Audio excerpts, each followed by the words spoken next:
Okay, hello again. I'll get started with just some logistics and the early stuff of our presentation, just about the presentation today and the logistics, so that we give a few time to a few more people to trickle in.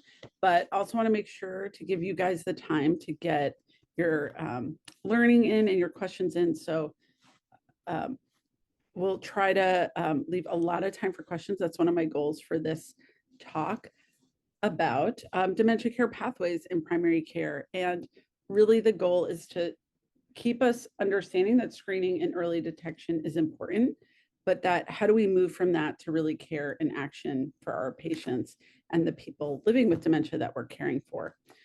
I'm your presenter, Anna Chodos, and you saw me practice going to that slide a second ago, but it's just me today. So I'm Anna Chodos, the Executive Director of Dementia Careware. One of the reasons is we're really working hard on creating more materials, things that you find really useful in practice in a clinical setting on the next steps in care for somebody after screening. One question we hear with a very bold question mark after it is, what is next? I screen, what is next? So we went over that a couple months ago. I know that was a long time ago, and not everybody could make all the webinars.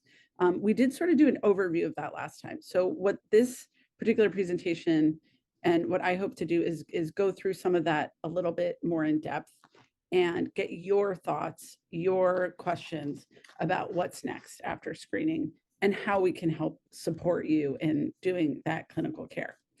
Some other logistics here. Oh, faded away. We have some movie magic happening here in the background with the slides. My apologies. Just want to let you know we have the PACE organization is our clinical CME provider, CME provider. So just you will have information about that organization if needed. We do need to go over our financial disclosures. Today, I just need to disclose that I have done some consulting on a task force for the clinical care and primary care and the incorporation of things like new and developing diagnostics like biomarkers with Novo Nordisk within the last 24 months. So have that disclosure to make today. The other thing we always like to point out is that Dementia Careware was very fortunately, excuse me, funded and supported by California Department of Healthcare Services for the 2 years preceding this year. And we just want to make sure that you understand that this is not a DHCS formal webinar, but of course, we are very proud to have worked with them in establishing this program. Another exciting bit of information, we will be recording this and posting it as we do with our prior webinars. I highly encourage you to look at our past webinars for anything that might be of interest to you.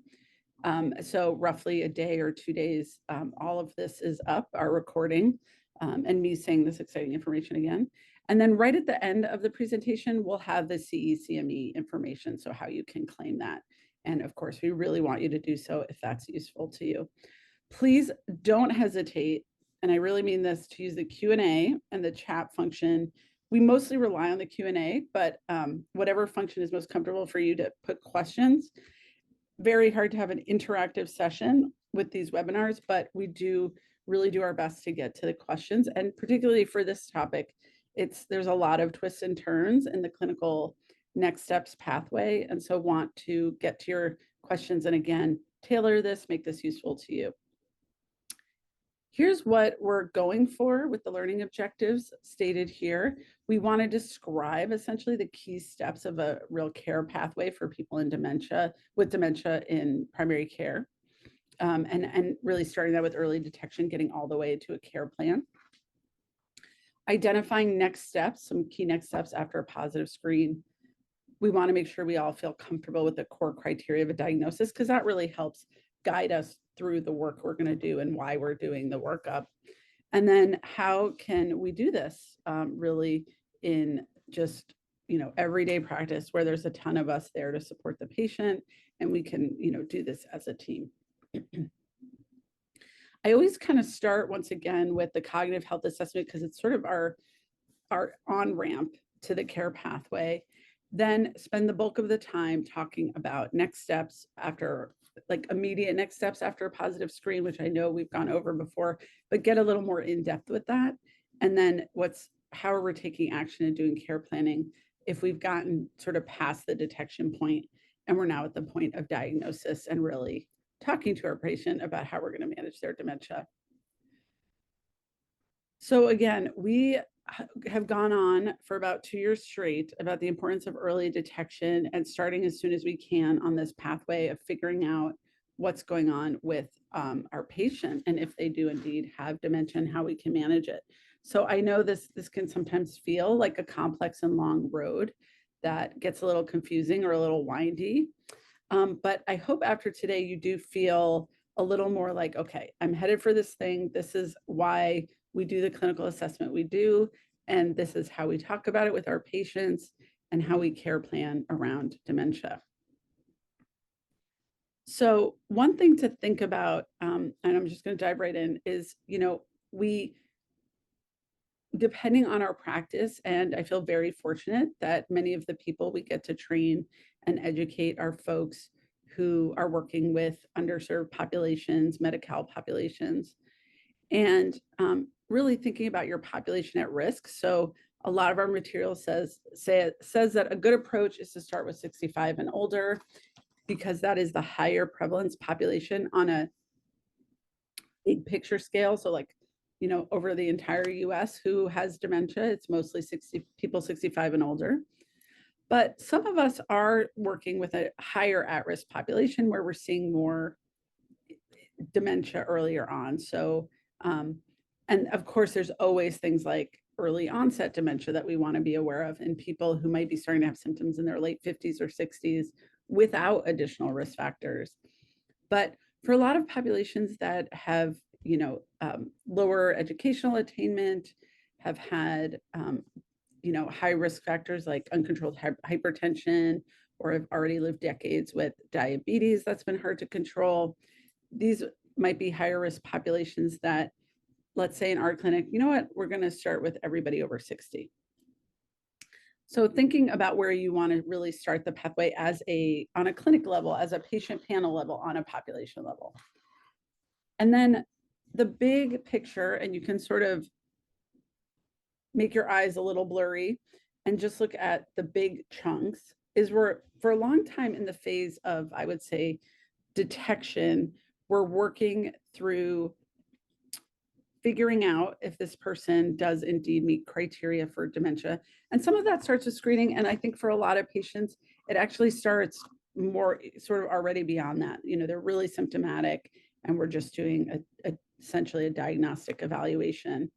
Then we get to the point of feeling comfortable that this person has a diagnosis. And even though that might be a short moment, or it's not the longest stop on our path to caring for somebody, we quickly move into care and action plan.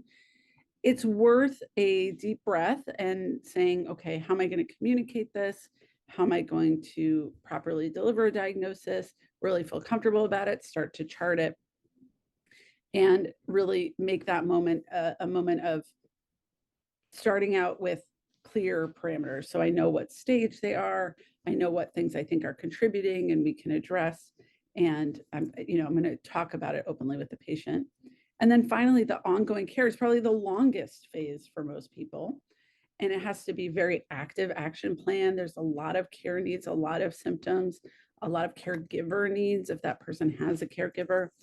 And so that is where we end up spending years potentially supporting patients living with dementia. And along all of these steps, there's a lot of opportunity for team-based care. I don't think, at least I hope there has not been a webinar where I've not mentioned really where we begin with all of this, which is the early detection approach of the cognitive health assessment and essentially a screening case finding approach. And you've heard us go on, but this is where, in a brief encounter as a brain health maneuver with patients who do not already have dementia or are not in the final months of life, for example, on hospice, we would be taking a brief history, which is often a question or two, using screening tools for cognition and function, and briefly documenting if there's any care partners in their life. So again, the tools for screening that we've been going over often are things like the mini cog and the GP cog for cognition given directly to the patient, or something like the 88 given to the caregiver or an informant that's with them to evaluate cognition, and then also including a evidence-based functional screen. So again, something that the patient's informant is doing, like an FAQ or an ADL, IDL checklist that can be done with the patient and the caregiver. So what is the immediate next steps? And this is also where you've heard us. We've really just folded it right into the screening moment. We lose time when we're not addressing brain health factors as early as possible because these are risk factors for faster progression, and they cause symptoms themselves that can really muddy the waters with the cognitive assessment. So folks that have a really hard time hearing what you're saying are going to may seem more cognitively impaired than people who can't. So things like addressing vision and hearing, reducing medications that affect cognition, encouraging physical and social activity, and addressing the vascular risk factors. The heart health approach is good for the brain as well. These are all evidence-based, lots of literature that some of these things in our pre-morbid population cause increased risk of dementia to begin with, but certainly accelerate progression of dementia when they're there, or worsen cognition just by being there, like the medications. So this is really something that we've talked a lot about, and is the same groundwork for a brain health plan when the person has we have already diagnosed them and they're living with dementia and we're trying to optimize their cognitive function. It's really the same plan. And again, because it's so nonspecific and so beneficial, the earlier the better. This is a moment where I'm going to take an opportunity, because we're doing a bit of a deeper dive into care and action. I'm going to take the opportunity to review some of the medications, because I tend to really fly by this. So, let's reduce medications that affect cognition. And what are we really talking about? And again, this is the playbook that comes out every time we see somebody either that we're working up for dementia and we're working through the clinical steps, or they're diagnosed and we want to avoid these things.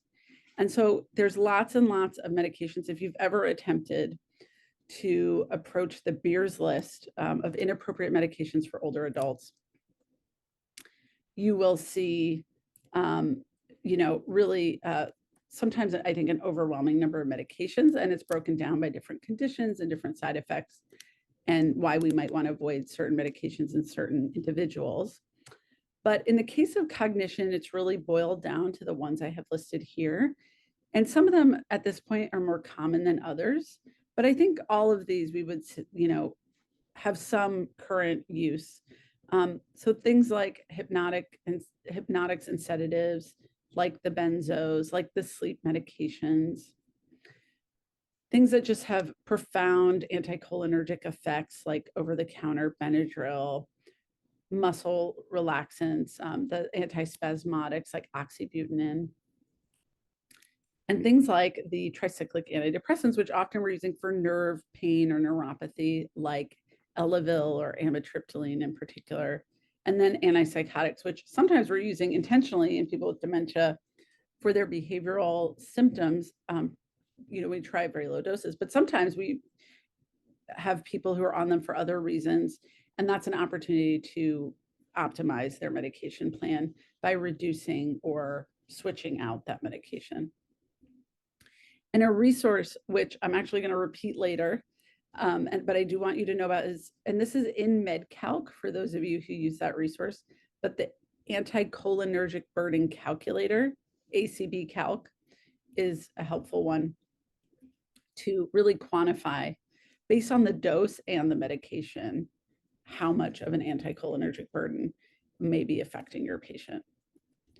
So that was one of the detours into a deeper dive of how we can really create meaningful care plans, instead of really just glossing over that. Because again, throughout this person's care, it's going to be crucial to keep an eye on that med list. This to me also is a great opportunity for team-based care. Obviously, not all of us have pharmacists, but the other day I saw a patient who came with a list of things her pharmacist in the community had given her to review. I was obviously thrilled and thought that was a really great and proactive pharmacist. But I think there are sometimes an underused resource. So if we don't have a pharmacist that we can talk to, Can we call the person's pharmacy and just say, do you have any concerns? I'm worried about the cognitive side effects. Are there any things here that you would recommend we don't refill or we change? Okay, so then the next steps, when somebody has a positive screen, we start a brain health plan and we're chipping away at that. Often we can't get all the items taken care of right away. But we have our list of things, and every time we see them, we're coming back to, okay, you know, are you doing more? Did you reach out to that senior center? Are you doing more social activities? But the big picture, and this is partly how and why we've structured the cognitive health assessment this way, is to think about always cognition and function. That's going to be what we deep dive into in our care pathway to understand in the detection phase of things, are these symptoms really notable and serious, and you know, what can we figure out about them to get us to a comfortable place where we've done all we can to understand what's going on, and do they meet criteria for the diagnosis? Because this is what we're going to hang our hats on. Have they had truly a meaningful cognitive decline and a meaningful functional decline? So the reason this looks like a triangle is we're really triangulating this information. We're using the person's history, almost, right, that's a huge part of it, on both cognition and function, their physical exam, objective data such as labs, imaging, neuropsych testing. You can put that in exam or you can put that in objective data, and an understanding of the context of this person. So a review of their comorbidities, what other things are going on with them. And with that information, we're able to shine a better light on if they meet criteria for dementia or not. So these are sort of the buckets we're going to have to go into, and with each really trying to understand what kind of light it shines on their cognitive and functional trajectory. So this is sort of, you know, if you had to sit down and say, okay, how am I going to get to a diagnosis? This is sort of the slide on how to get the deeper history and exam. And I'm just going to give you some pointers. But again, I try to keep it simple for myself so that dementia doesn't confuse me as well. But that, you know, what can I figure out cognition in the history? What can I figure out about function? And you'll see here the 3 steps are cognition, function, and collateral. And whereas collateral is sort of this third pillar, an informant, an observer, it really is sort of the 1A to 2A parts of this, because it's just, we're using the collateral to get, you know, additional, sometimes more reliable information about how that person's doing whenever possible. Because unfortunately, folks do sometimes, you know, are limited in how they're able to report accurately when they have this condition going on. So it's just baked in, right? That they're maybe unable to report accurately. So zooming out the big picture with cognition that I'm going into with people, in the next slide, we're going to go over the different aspects of cognition and what we're going to dive into if we can. And we don't always have to dive into all of it, but certainly want to be aware of the different domains, is really what is going on with their cognition in different areas, and how can I get the kind of information I want, which is what symptoms are they having, how severe are those symptoms, and are they progressing? All of those things are part of understanding and meeting criteria for this is dementia. If they're having progressive decline in cognitive functioning, that is severe enough to be abnormal. So in a prior webinar in, I think, December of 2022, we did go over this as well and went over a bunch of questions for each of the domains. But still, the main highlight was, are they severe and are they progressive? So those are the kinds of information we're asking the patient about.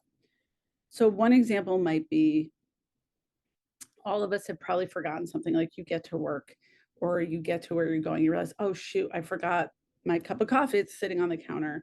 Or I forgot, oh my gosh, somehow I've lost my wallet. These things happen, and totally explainable or normal to have small cognitive failures, not to be too dramatic in that way. But when we're thinking severe and when we're thinking progressive, so is that person now forgetting key things like to take their medications every day, to eat, to manage, functions that they were managing before, like their bills, their housekeeping, just totally losing track of that stuff. And is it happening more and more often? So happening more often is a trajectory issue, like it's getting worse. And severe is that's not really in the realm of, oh, that happens sometimes kind of failures. So like I'm getting lost on the bus more often. I've been having to get off and realize that I'm not on the right stop. I have to ask a bunch of people how to get back to where I was going. That starts happening more and more often. That's a more severe version of potentially attention or visual spatial difficulty than they were having before. So those are the hallmarks I would be asking for. So like a couple of years ago, were you having this much trouble with the thing you're telling me about now? So function might feel a little easier. So how are you accomplishing these tasks? Is someone helping you? And then if someone is helping them, trying to tease out if it's potentially more related to cognitive decline, like it's difficult to go shopping because when you get to the store, it's overwhelming or you forget what you're doing, or it's difficult to figure out how to pay versus your knee pain is so bad and you can, barely walk half a block. It's just impractical, right? That would be a physical reason, not a cognitive reason. So sometimes that's what we're spending some time sorting out in some detail. It doesn't have to be totally exhaustive, and it may sometimes never really be clear, but also are they over the time needing more and more help from somebody else to do these things? So that's the trajectory piece of it, as well as the severity piece of it. I can no longer do this thing is more severe than I need a little bit of help. And then I'm needing more and more help more and more often is the trajectory is progressing. And collateral, again, is a step, but it's really in service of the two main pieces, cognition and function. A lot of this information, again, can be gathered by a team, potentially, like a nurse or the patient themselves could fill out with an informant, could fill out information about the symptoms on a questionnaire or survey. The functional piece could easily be ascertained with a social worker or other team member. So again, when possible, we can try to work on this as a team. And then for the exam, I'm an internist, so a physical exam is not necessarily my profound specialty, especially with neurological exams. Sorry, just taking a small dig at internists there. But the exam, we're really looking for motor symptoms, things like tremors, evidence of rigidity and Parkinsonism, changes that might suggest a stroke that was unrecognized. So nothing major, but definitely some aspects of the exam might help us, point us to a direction of what's going on.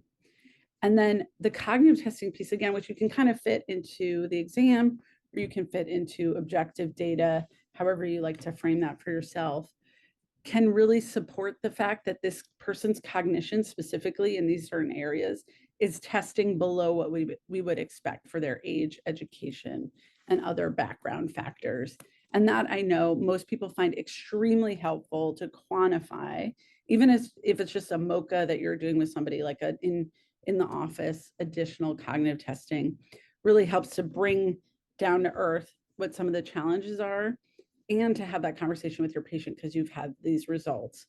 So I think a lot of people do appreciate getting that testing. And sometimes though, when our patients don't fit the tests that are out there because of background education or language, and we can't get a good assessment in that way, often we can still move forward with the diagnosis because we have these other pieces of information. Again, we're just triangulating the condition. We're getting as much information as we can. It doesn't mean we're going to get perfect or complete information on every single person. And by complete, I just mean all of the things we could do, not necessarily all the things we need to get, because we can often still get to a diagnosis. Okay, so I spent a lot of time on that, but this is where I feel like on the detection phase, I spend a lot of time working through their cognitive and functional abilities, reading notes from home health agencies and other groups to figure out what information I can get about these pieces of the triangulating the diagnosis and how I sort of work my way through. And I know this is challenging for many of us. Again, I will leave this up here and it'll be part of the slides, but it's mostly a reminder that many people have challenges with memory and learning, which is a hallmark symptom, particularly for people if what's going on. Is Alzheimer's disease causing their symptoms? But just a reminder that there are all these other cognitive symptoms. So when I ask, or domains, so when I am working through what is going on with this patient, I'm often asking them about what is so generously called social cognition or behavioral symptoms that may be different in the last few years. Are they having trouble focusing?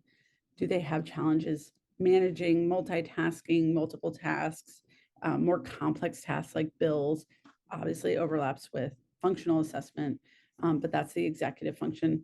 The word finding, reading, using a second or third language, is that more challenging? Most of my patients speak multiple languages and learn them in some order. So that can be a helpful one. And then finally, the motor stuff, which will be partly exam and partly questions. Are you falling? Do you feel like you have a tremor? Things like that. So just a brief reminder about the breadth of what our brains do for us and how we sometimes can get more information about how they're doing overall by getting a little broader history than just learning and memory. Okay, I'm sure that was a lot to take in. Again, if there's some clarification you need, please put it in the chat in the Q&A. I won't spend nearly as much time on some of these additional factors because they're a little more straightforward. So the other thing we always do, and this is a piece of getting through the detection phase and seeing if they really do meet criteria for dementia, is ruling out other causes and contributors. And this can be very staged, meaning over time, you're getting information about these things. You don't have to do it all in one go, but there's a few labs where we look for truly reversible or things that can cause profound cognitive difficulties if untreated properly. Getting brain imaging to support, usually the most common finding is either normal or some amount of atrophy or microvascular disease.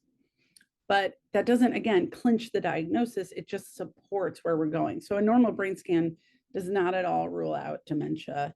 It just suggests they certainly haven't had a high level of atrophy yet, right? They might have a more mild, might be at a more mild phase in their disease. But that's why we're putting it into clinical context. The other big ones are working with patients. Either we do a lot of these surveys, we have a lot of wonderful assessments, thank goodness, structured assessments to assess for sleep apnea, substance use disorders, and other mental health conditions like depression, anxiety, PTSD. So these are things that we're working our way through and being sure to take into account. And again, I feel really fortunate in my clinic, my patients are often screened already for depression before I even see them by the medical assistants. So there's a lot of co-work that can be done on our teams on some of this. The other one is just, again, putting in here sometimes the only real testing we can do other than testing for sleep apnea as a contributing factor. But the only other piece that kind of comes into that we can reframe as objective data specifically for dementia would be the neuropsych test. So again, this is sort of both in the realm of assessing for reversible causes for dementia, and contributing conditions that aren't causing dementia by any means, but they're really affecting the person's presentation. And then here, if you just think of this is objective data that I solely need for dementia. This isn't helping me rule out anything else. I would still, most of them are the same. And only that I think some people really see neuropsych as an objective assessment, which it is, but it's also highly contextualized depending on, I would say, like the tests that are available in the testing. So again, when we have folks where we can only get a phone interpreter, we're using tests that we hope are most malleable under those conditions or most useful, but we still always want to sort of have an asterisk and contextualize that this may not be the highest quality assessment. So just to say, neuropsych testing is an incredible resource when it's there, can be incredibly helpful, but can also have huge caveats associated with it. So I would say is not the same thing as an assessment, a blood test that we have closer tight ranges for and things like that.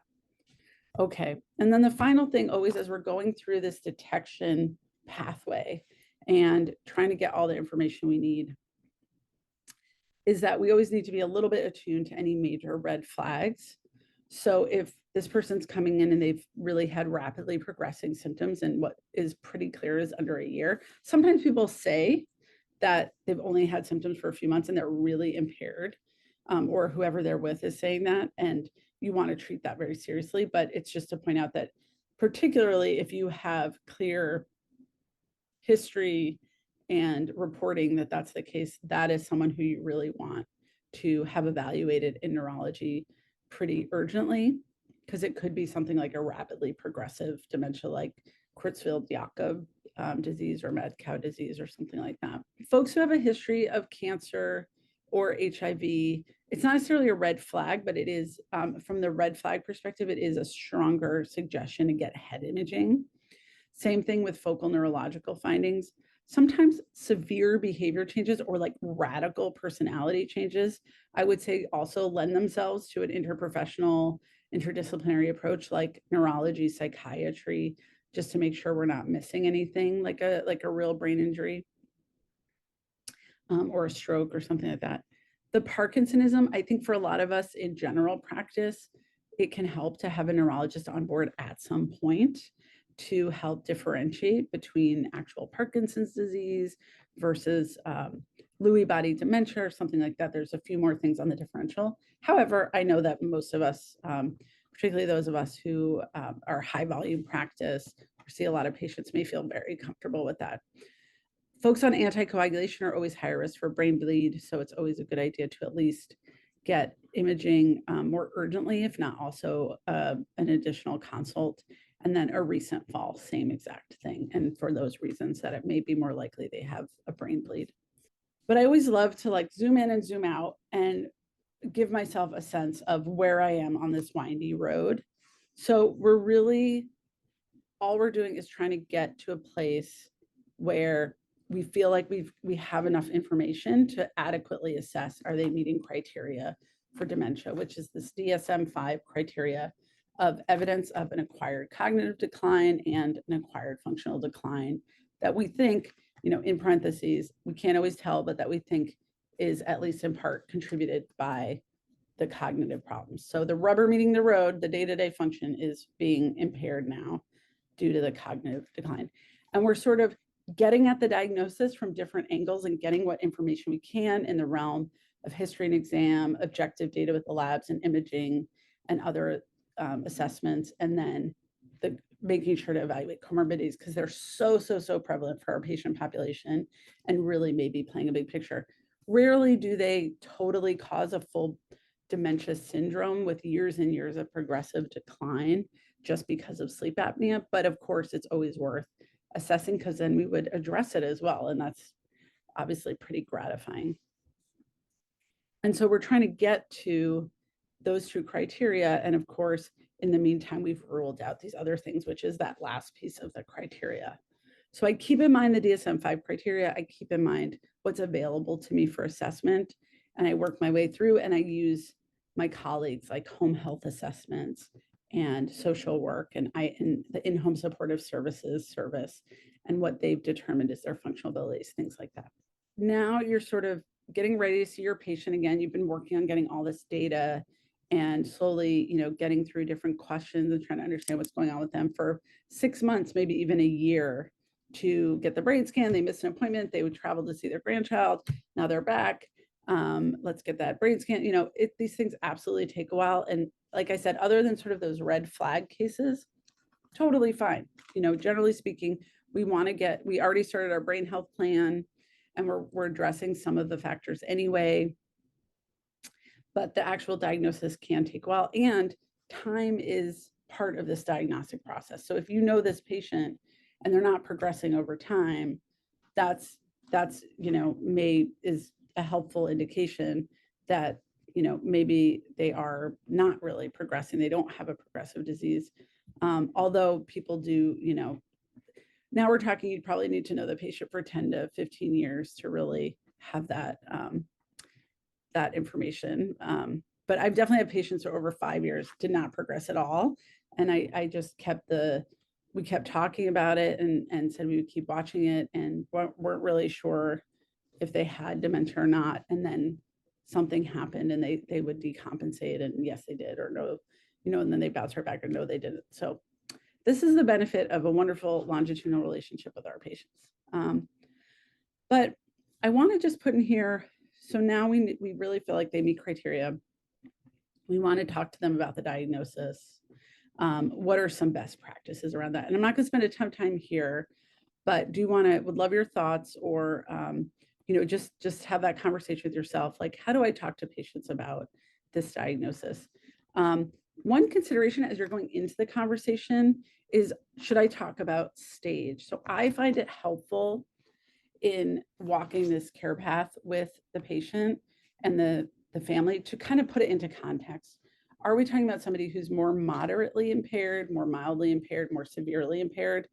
For me, that has, as their clinician, it has prognostic indications. So somebody who's diagnosed mild on average has more like the 8 to 10 year span of time with this condition before they would pass away from it on average. Moderate might be more in the 5 year range, and then severe would be more in the 1 to 2 year range.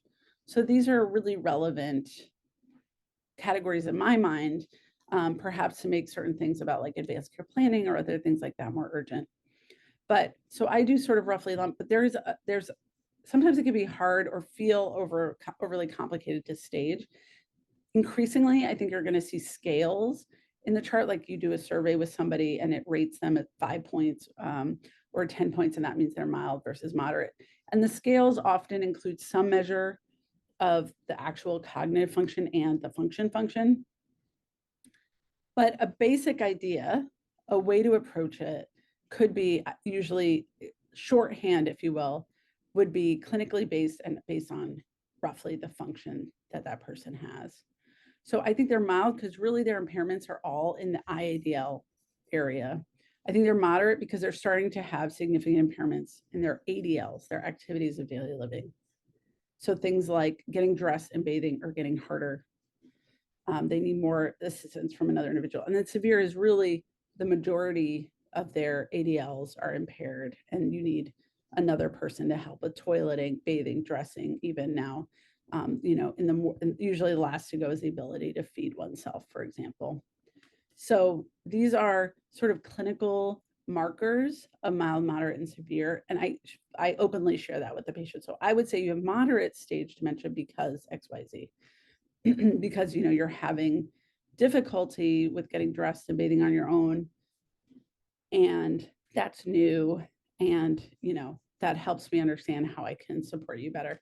This is sort of a random staging that I found from a group. I believe they're in Singapore, but just to point out, they also sort of index it, the mild, moderate, severe, to clinical actual cognitive symptoms as well. So but there's function, so they're sort of intermixed, and that's this whole syndrome. These things are always intermixed, but some word finding difficulty, forgetting some things, versus confusion about where they are and unable to recall information about themselves. Right. So these are the actual cognitive symptoms versus the functional symptoms are more still largely independent versus requiring round the clock assistance. And just to point out, there isn't one staging that every clinician uses, but pick one that you feel is more comfortable. If your clinic is going to use a clinical rating scale, great, then you just learn that well and how to sort of help people understand where they are, versus if you're going to go more bucket based on function, which is also, I think, totally an option in terms of it's just one way to support people to understand where they are in the grand scheme of things. And so somebody just asked if I could please repeat the sense of prognosis. Thanks for that question. And so this is really based, frankly, on like Alzheimer's type dementia. But most people, when they get diagnosed and are diagnosed in the mild stage, they have roughly 8 to 10 years to live before they succumb to Alzheimer's disease or die from Alzheimer's disease. Moderate stage, it's more in the 5 year range, 3 to 5 year, and then severe, it's more in the 1 to 2 year range. So that's roughly how I think about that. And again, these are ranges. Some people get like the most extraordinary care on earth. They get an incredible brain health plan. And I've definitely known people in mild stage who've lived for 20 years and just progressed much more slowly. So there is certainly individuality. So these are averages, and that's, this is the tricky area of prognostication. So again, maybe that gave you a little bit of time to think about the conversations you've had with your patients about how you really talk about it and what's going on. And just really two big principles, in part related to what we hear from patients and caregivers who sit there and get the diagnosis. And maybe you've been in that position with a family member, and would love your thoughts on this. Any tips you have, please share with the group here in the Q&A. But sharing information, I really stick to what I've learned, how I've worked together with that patient and caregiver to learn information, and how that tells me that they're meeting criteria. So that's how I share information. I'm going to come back to this. But then the other big principle is to include their recommendations and next steps. So I almost honestly at this point feel bad constantly bringing up this phrase, but it is true and it's out there that a lot of the shorthand for the way a lot of caregivers and patients express how they got left with the diagnosis is that they were diagnosed and adios. Like they don't get a lot of follow-up or a discussion of what that follow-up should be or could be. So from the perspective of, are we going to cure this? Generally not, but are we going to support you, be there for you, have things to help you get through this? Yes. So those are messages we can really strongly offer, I think. So again, what have I learned so far? Well, you told me that you were having these symptoms. We did this evaluation and it looked like you were having a lot of trouble with something on a test, or day to day, you were telling me now you're having trouble with this thing that 10 years ago you could do no problem. So that's what really tells me that you meet criteria for this condition we call dementia. A lot of times, if there's a way that they're talking about it, I will mirror that back, and that's fine. There's no reason to correct people if they only talk about memory loss or they only talk about it in a certain way. So for example, well, we evaluated your memory loss, and with the information on how you're doing with regard to your memory and your day-to-day activities and your abilities to take care of the things you need to take care of, we can say that you meet criteria for dementia. So let me know how that sits with you, or just, absorb it and think if that's how you would want to talk to your patients about it. But that's how I sort of get them to where I'm thinking about it, is walking them through the information we have. Sometimes I'll show them the brain scan and what the report said, and we'll look at it together if we have that opportunity. And that can help sometimes. And then again, but look, this can be a challenging condition. It is progressive, but very slowly over time in most cases. So we have a lot of time to optimize how you're doing. We can start a brain health plan, and we're going to really focus on that. And it's going to have these things today. I think we can maybe focus on getting you connected to a senior center. So you're going to meet with, let me recommend this organization in the community, or meet with our social worker. Again, the team is broad here. The team is the community. The team is the community pharmacy. The team is who we have in clinic with us. And then for some folks, you may be in the practice of using medications for treating dementia symptoms like donepezil or Namenda, and using those. If you want to trial those, focusing on that and how we're going to titrate that or observe you. And then say, this is a lot of information. Let's really meet again to talk about next steps. And we'll just be checking in on this as we go along.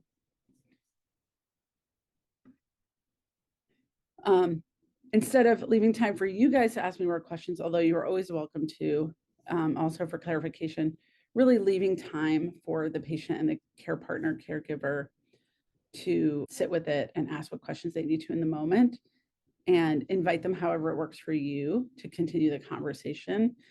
So I look at my MyChart messages, or our nurse filters them for us. It can help you however you want them to get follow-up information or questions to you, knowing that absolutely we have so many ways that patients and families can get in touch with us. Sometimes it can be hard to manage. So respecting your boundaries always, but leaving time. Honestly, I spend a lot of time just reinforcing all the community organizations that do this incredibly well, like the Alzheimer's Association, Family Caregiver Alliance, local Alzheimer's organizations. If you're in other parts of the country or in the southern part of the state, there are local organizations that are just incredible, like Alzheimer's LA, Alzheimer's San Diego, Alzheimer's OC, just so there for everybody. Somebody asked if PT is a good next step to help preserve function. Absolutely. So ongoing exercise and the right kind of exercise is fantastic. OTs really help with the adaptions and keeping people independent longer. So I really appreciate the suggestion. Thank you for bringing those colleagues into the room. And I would very sturdily recommend that they be involved at some point. Home health, I usually bring in when the person really needs that independence assessment in the home or there's falls or other factors. But it can be hard. Like, so the criteria might be different for different agencies if they're willing to go into the home if the person's still pretty mild and can get out pretty easily if they're home, meaning they're less likely to meet the homebound criteria. But I love home PT, home OT, home health. They just do such an incredible job, including the nursing and the social workers, to like give that person the holistic assessment. To just go over the principles of now what we're doing. You diagnose, you talk to the patient, they're going to come back with questions. Just to point out, many of my patients do not remember we talked about it. So will bring it up, but they may say, I don't have that, or, what's going on with me? Nobody's ever told me, when we had like an hour-long visit to go over it, which is totally fine and totally normal. People understand and absorb information in different ways. And we know it's there. And again, the importance of charting and being clear in documentation so that our colleagues know as well. But the care plan, this is it, right? This is years of support for patients, and is something, again, I always think, okay, how am I supporting their cognition? How am I supporting their function? How am I supporting their caregiver, care partner? It's the same steps of the cognitive health assessment in a lot of ways. And that helps me structure my care plan. But the principles of ongoing care are involving care partners and caregivers. And I just want to shout out, we have a sister program where we're starting to create education for healthcare on how to assess and address caregivers and involve them on the healthcare team. So again, that's part of our team. And believe me, we know that we rely on the caregivers out there. But how can we be sure to involve them and address their needs as this goes on? Because this is a long haul. So if that caregiver is going to last, they're going to need to be involved. But please feel free to check out that additional resource. But again, how can I optimize function and cognition? That really guides my my activities and how to support them. And then considering it really an action plan, like what's my action plan for this diagnosis so that we keep it active, we keep it. Again, we're not diagnosing and adiosing, we're addressing symptoms, we're addressing the needs that folks have. So an active care plan, we have sort of this puzzle piece graphic here. At the center is brain health. We already got that started, so that's great, but we can keep working on it and keep modifying as we need to as the person progresses. And then treating and having a plan for all the additional things. You will not be surprised to see that comorbidities and medication management also make it up here. But now really, when we're ongoing care planning, we need to move to the next steps with the caregiver situation or whatever their situation is. If they don't have one, it's even more important to work on the advanced care planning pieces, and safety will often become an issue. So these are really the core elements of the care plan. For me, I sort of put the cognitive symptom evaluation and really just monitoring the dementia, the disease itself, kind of in the brain health bucket.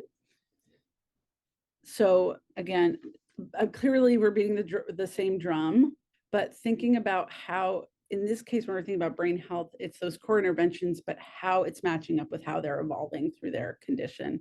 So diabetes management might be loosened or simplified as they progress because the medication management is more challenging, and our goals tend to loosen from like an A1C of 7 to an A1C of 8 as they progress and their prognosis is more limited.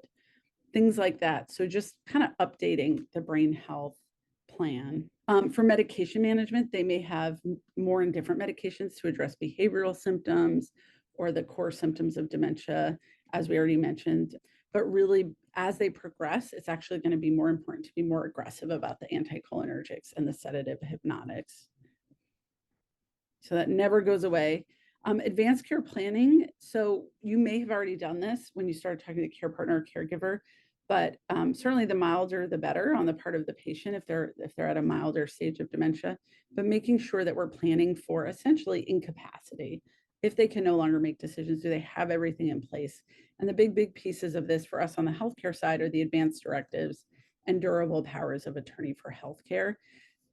We are lucky. We are in a resource-rich environment now.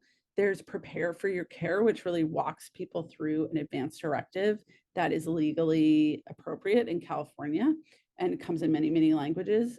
But how you identify a surrogate, how you express your wishes, and how you make that an official document.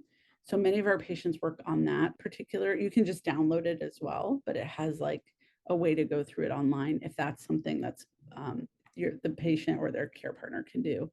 And then now there's actually a parallel one for legal needs. And I know it's partly still in the trial environment, so they're still doing research on it to show its impact. But I think in the healthcare sphere, we're very reluctant, understandably, to work on like the durable powers of finance. This is a core piece of the care plan, though, because if we're incapacitated sometimes in many ways. And if we've planned for the healthcare stuff, but not the other stuff, they don't, those two streams don't cross in the legal world. You need to have both taken care of. So it feels out of scope, but this is where our colleagues in free legal clinics, of which there are many across the state, and Dementia Care Aware has some great resources on the medical legal resources across the state, but also Plan for Clarity is also now a great resource. Safety is a big one, and I think this comes in many flavors where we get concerned about a patient's safety. Probably the biggest one is really just home safety or driving, things that have to do with home and physical safety on a day-to-day basis. This is where I often also lean heavily on home health and PTOT to ensure the environment's safe. There's also a lot of resources through CalAIM programs or like public health department programs to do home modifications, things like that. And then when it's about behavior, like she cannot remember to not turn on the stove, or she keeps leaving the faucet running and she flooded the kitchen. Things like that happen all the time. And what are some of the tips and tricks to, one, work with the person who's going through that, to not do that, to help, but then structurally, environmentally, how do we address it? And this is again where often I will call a colleague or a counselor at a local organization or an Alzheimer's or dementia specific organization, like an Alzheimer's group, Alzheimer's Association, for example, to help me. Are there like products, if we can afford the products, to work on this, or tips and tricks, peer support groups? Another huge resource for people going through this, because usually they're talking to people who just went through it or have great advice on that. And then APS, Adult Protective Services, is kind of something we just have to know about if we're at all concerned our patient is experiencing any form of abuse, financial abuse being the most common of any type of abuse for older adults, but then psychological, which can be hard to categorize, psychological, physical, also unfortunately very common. Just to the best we can, addressing comorbidities. And where this comes in, I think as people progress in the dementia and our care plan has to change, is really around the fact that it can be harder to address it. So harder to prevent them from accessing and drinking alcohol if they're not able to self-regulate as well because of the dementia. So like previously sober, now drinking again. AA is really not going to work this time, or whatever it is that worked for them the last time to maintain sobriety. So this can be tricky situations. And again, we just want to be thoughtful about the care plan for these comorbidities when the person that we're caring for has some of these limitations on their own around their cognition. And then radically simplifying medication regimens can be really, really effective, and loosening or simplifying or making more reasonable certain treatment targets and goals. And then finally, I wanted to plug that we do have a lot of resources that start to address. We have medical legal resources, a searchable resources page, and then just generally speaking, there's some wonderful resources on best programs for caregiving to support caregivers to figure out how to access caregiving resources for our patients with dementia. And then we do have some more training, including in the webinar that we did on next steps in December 2022, that I went over a lot of the questions that we asked people to assess the different domains, if that's something you feel like would be helpful. And the slides are available as well if you just want to scroll through. So for example, how do I ask people about their executive functioning or changes in their language abilities? Because I know that was very new for me as I started doing more assessments in dementia. Okay, so we're getting close, just including, again, these will be in our slides, more tools that you can use that can help walk you through, be it like at the elbow support resource for you in assessing dementia. And there's a California Department of Public Health toolkit. And then the Alzheimer's Project from San Diego is also terrific, has a lot of like checklist type things to get through detection, diagnosis, and care planning. So just really briefly, thank you for being a part of this webinar today, asking such great questions. We really address as early as possible modifiable risk factors because they not only, these are the same, many of the same risk factors contributing to dementia risk, as well as making it worse or more progressive when people are living with it. We really just focus in our history, objective data, and looking at comorbidities, how it's affecting their cognition and function to get us to a point where we can make a diagnosis. And then supporting people with an action plan in those various areas can help sort of organize how we're addressing people's care needs. But also really starting early on the brain health might help mitigate a lot of symptoms that they have and really help with their symptom management. We talked a lot intermittently about how different team members or even how structural things might be able to help us with improving our like a dementia clinical care pathway for our patients in clinic, but just wanted to plug that we do have an implementation guide for getting a screening program started and some of the next and would easily inform some of the next steps in care. Please don't hesitate to email us about any suggestions you have, like topics you would like to dive into more on the topic of next steps, clinical workup, action plan for dementia. And thank you so much, everybody. Wonderful to be with you today, and see you next time.